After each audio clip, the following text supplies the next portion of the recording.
Hi friends, வணக்கம். Welcome to Lakshmi ருச்சி நலபாகம். எல்லோரும் எப்படி இருக்கீங்க? இன்றைக்கி இந்த வீடியோவில் நம்ம பார்க்க போகிறது கிருஷ்ண ஜெயந்தி ஸ்பெஷல் கைமுறுக்கு ரெசிபி தான் பார்க்க போகிறோம். இப்போ தான் நம்ம சேனலில் புதுசாக பார்க்குறவாளா இருந்தால் லக்ஷ்மி ருச்சி நலபாகம் சேனலுக்கு மறக்காமல் சப்ஸ்கிரைப் பண்ணிக்கோங்க.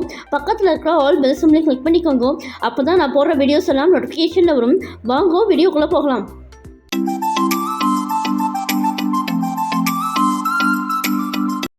கைமுறுக்கு பண்ணுறதுக்கு இன்றைக்கி புழுங்கல் அரிசி எடுத்திருக்கேன், இட்லி அரிசி எடுத்திருக்கேன், 3 டம்ளர் எடுத்திருக்கேன். இந்த அரிசியை நல்லா வாஷ் பண்ணிவிட்டு 3-4 தடவை 2 மணி நேரம் இந்த அரிசியை ஊற வச்சுக்கலாம்.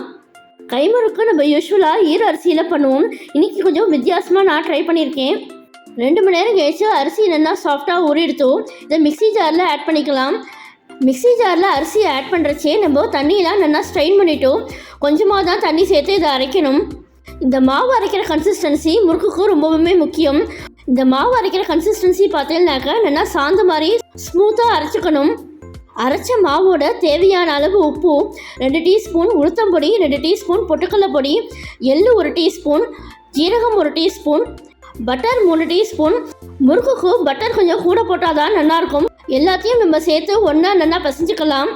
மாவு அரைக்கிறச்சே தண்ணி கொஞ்சம் ஜாஸ்தியாக எடுத்துனாக்க நம்ம இந்த பொட்டுக்கடலை பொடியும் உளுத்தம்பொடியும் கொஞ்சம் எக்ஸ்ட்ராவாக ஆட் பண்ணிக்கலாம். யூஸ்வலாக கைமுறுக்கு துணியில் சுற்றுவோம். இன்றைக்கி நான் கொஞ்சம் வித்தியாசமாக பிளேட்டில் ட்ரை பண்ணியிருக்கேன். பிளேட்டில் நல்லா எண்ணெயை தடவிட்டும் நம்ம முதல்ல பிள்ளையார் பிடிச்சி வச்சுக்கலாம். இப்போ மாவை கையில் ஒரு பால் சைஸுக்கு எடுத்துட்டு கொஞ்சமாக கையில் எண்ணெயை தடவிட்டு கைமுறுக்கு சுற்ற ஆரம்பிக்கலாம்.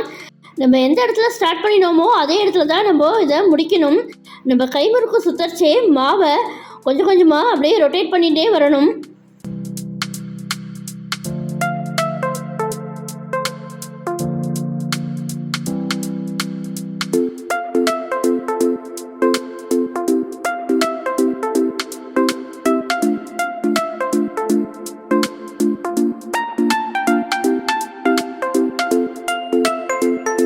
இப்போ இதே மாதிரியே நம்ம எல்லா முறுக்குமே சுற்றி எடுத்துக்கலாம். நம்ம பச்சரிசியில் பண்ணுறதை விட கைமுறுக்கு புழுங்கல் அரிசியில் ரொம்பவுமே டேஸ்ட்டாக இருக்கும்.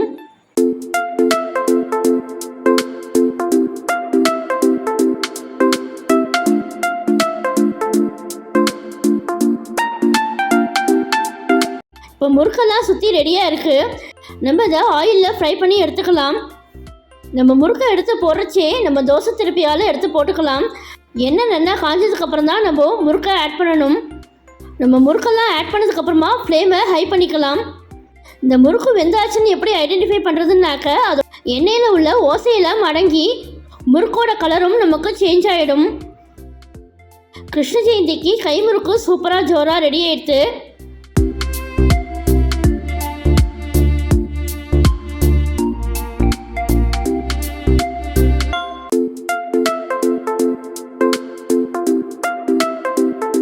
மாவு கொஞ்சம் கெட்டியாக இருக்கிற மாதிரி ஃபீல் பண்ணோன்னாக்க கொஞ்சம் தண்ணி ஊற்றி கூட நம்ம தளர்த்திட்டோம் இந்த மாதிரி சுற்றிக்கலாம். பிகினராக இருக்குவா கூட இந்த மெத்தடில் மாவை அரைச்சிட்டு கொஞ்சமாக நம்ம ட்ரை பண்ணலாம்.